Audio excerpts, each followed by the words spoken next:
Hey everyone, this is Chenagala Yadav from Data Science, and this is an AAT concept video. And my topic is Gaussian elimination. Ma- This is Chenagala Yadav, and this is a Gaussian elimination for an AAT concept video. What is the Gauss elimination method? In mathematics, the Gaussian elimination method is known as the row reduction algorithm for solving linear equation systems.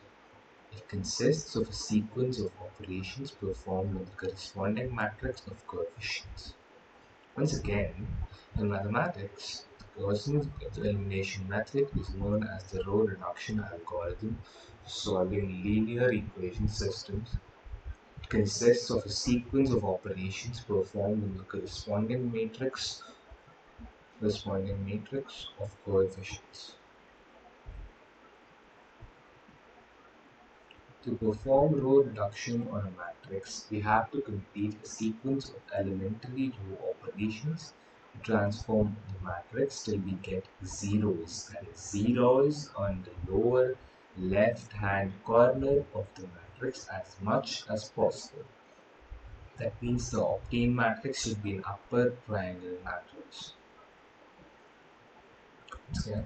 To perform row reduction on a matrix, we have to complete a sequence of elementary row operations to transform the matrix till we get zeros on the lower left hand corner of the matrix as much as possible. That means the obtained matrix should be an upper triangular matrix. There are three types of elementary row operations. They are swapping two rows.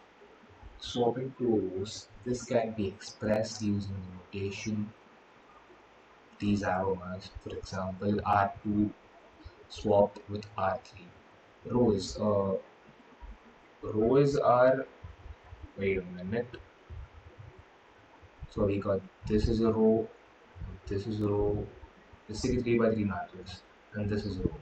If you want to swap this row with this row, or in this case, R2 with R3 to get a better chance of having the lower triangle as 0, then we use the swapping or elementary row operation. So next one is multiplying a row by non-zero number. So sometimes when you don't get 0 with the numbers available, you uh, multiply a row by with a non-zero number. For example, let's take that the first first element is 2, and the last row is first element is 1. We need to get either of these as 0. Not either, the last one as 0. So we multiply the last row by 2. That is, sorry, I'm using a touchpad. 2 into 1. And then we subtract R R3 equals R2. Sorry, I'm very sorry. R3 equals R1 minus R3. Then 2 minus 2 becomes 0. So this is how we use the second operation. Adding a multiple. Third one is adding a multiple of one row to another row. For example, R2 such as R2 plus 3R1. See, that's what I told you just now. Let me give you another quick example. Let's take 3 rows again. 3 by 3s are very easy to understand, right? Let's take this one has minus 1 and R2 has 3. So what do we do to get R2's first element as 0? We multiply R1 by 3. 3 into minus 1 gives you minus 3. Then we write such as R2 such as R2 plus R1, right? So by doing this, you get minus 3 plus 3, which equals 0, and this becomes 0. So moving on to the next slide, right? So examples of that. Case 1, interchange of any two rows or columns. In a minute. Yeah. Any two rows or any two columns of matrix can be interchanged if the ith and jth rows are exchanged. It is shown by Ri swap with Rj. And if if the ith and jth columns are exchanged, it is shown by Cij. For example, in the given matrix below, A equals 1, 2, minus 3, 4, minus 5, 6. We apply R1 swap with R2. That is, we're swapping both of these rows. So this goes up and this row comes down. And we get 4 minus 5, 6, 1, 2, minus 3. Simple. Next, the case 2 is multiplication of row or column by a non-zero number. The elements of any row or column of a matrix can be multiplied by a non-zero number. So if we multiply the ith row of a matrix by a non-zero number k, symbolically it can be denoted by Ri, gives rise to sorry, Kri. Similarly, for column, it is given by Ci such as KCI. For example, matrix given below is that we take the same matrix again 1, 2, minus 3, 4, minus 5, 6. We apply R1 such that R1, we multiplying 3 with R1. So R1 becomes 3R1. So 3R1, 1 into 3 gives 3, 2 into 3 gives 6, minus 3 into 3 gives minus 9. And the second row remains the same. So case 3, multiplication of row or column by a non-zero number and add the result to the other row or column. If the elements of any row or column can be added with corresponding elements of another row or column which is multiplied by a non-zero number. So if we add the ith row of a matrix to the jth row which is multiplied by a non-zero number k, symbolically it can be denoted by Ra. Wait a minute. Oof. Shit.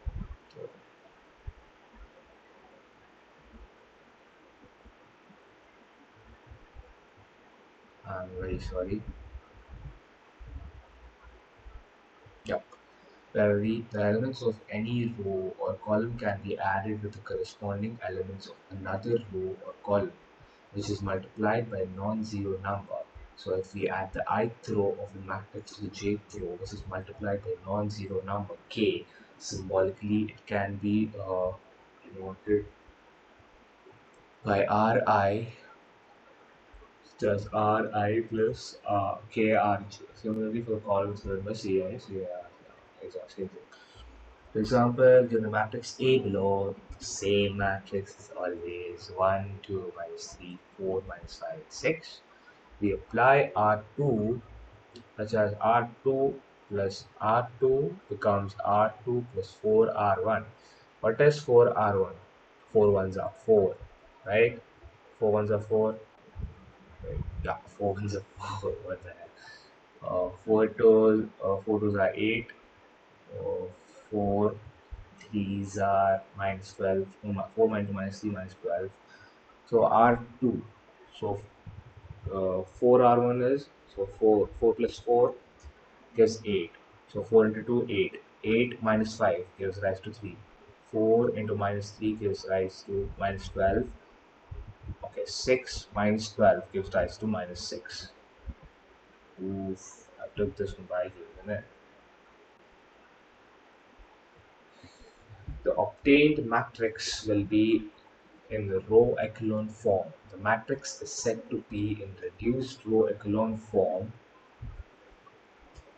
The matrix is said to be in reduced row echelon form when all of the leading coefficients equal 1.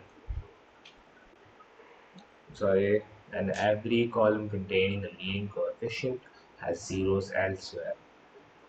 This final form is unique, that means it is independent of the sequence of row operations. So let's get into the examples, shall we? Example 1, solving the following system of equations. So we get x plus y plus z equals 2, x plus 2y plus 3z equals 5, 2x plus 3y plus 4z equals 11. So first thing we do, we get the matrices. So we get x plus y plus z equals 2. So the coefficient of x is 1, coefficient of y is 1, coefficient of z is 1. And this what do we call it? Yep, something equals 2. So 2 comes here. The result is 2, so 2 comes here. So coefficient of x here is 1, coefficient of y here is 2, and coefficient of z here is 3, right? Equals 5, so 5 comes here. Coefficient of x is 2, coefficient of y is 3, and coefficient of z is 4, and equals 11. So we get it here. So this part here is the coefficient matrix, and this is the result thingy, right? So this is the first step of Gaussian elimination, and now we do row operations. So first things first, subtracting R1 from R2 to get the new elements of R2. That is, R2 becomes R2 minus R1. R2 minus R1. So I get 0, 1, 2. Yep, 0, 1, 2. And don't forget this one too. 5 minus 2 equals 3. So next one, next operation is R3 becomes R3 minus 2R1. R3 minus 2 into R1. Now, 2 into R1, no, not 2, sorry. 2 into R1. So 2 minus 2 equals 0. 3 minus 2 equals 1. 1, yep. And 4 minus 1, 9, 9. 4 minus 2 equals 2. And 11 minus 4 is 7. I'm sorry. Oh, yeah, is 7. And the next operation is subtracting R2 from R1. Subtracting R2 from R1 to get new elements. R2 minus R1. Ooh. Sorry, R1 minus R2. Subtracting R2 from R1. 1 minus 0 equals 0, of course. 1 minus 0 equals 1, of course. 1 minus 1 is 0. 1 minus 2 is minus 1. And 2 minus 3 is minus 1. Now the last operation is we subtract R2 from R3. That is R3 minus R2. R3 minus R2. We get 0 here, 0 and 4. We get all three zeros. Hence x minus z equals 1 and y plus 2z equals 3. 0 equals to 4. That means there is no solution for the given system of equations. Now let us look at an example for which there are solutions. Example 2. If we were to have the following system of linear equations containing three equations for three unknowns, x plus y plus z equals 3, x plus 2y plus 3z equals 0, x plus 3y plus 2z equals 3. So the same thing again, we get the coefficient matrix 1, 1, 1, 1, 2, 3, 1, 3, 2. And this is 3, 0, 3. Up. If we do row reduction formulas, that is R2 minus R1, 0, 1, 2, minus 3. Yup. R3 minus R1, 0, 2, 1, 0. Yup. Same thing, and at last we reduce it to the lower triangle, and then we get minus 3z equals 6, 2y plus 4z equals minus 6, and x plus y plus z equal to 3. From these three from these three equations, we can find out the solutions of each of the variables, resulting in the matrix. Yeah, this one, right? So from these, minus 3z equals 6, so z is equal to minus 2. 2y plus 4z equal to minus 6. Z, we substitute z's value, and then we get 2y equal to 2, then y equal to 1. Applying the values of y and z to the first equation, that is x plus y plus z equal to 3, we get x is equal to 4. So the final solution for the system is x is equal to 4, y equal to 1, and z is equal to 2. So that is how you use Gaussian elimination to find out the solutions of linear equations. Thank you. Thank you for listening to the presentation, and bye.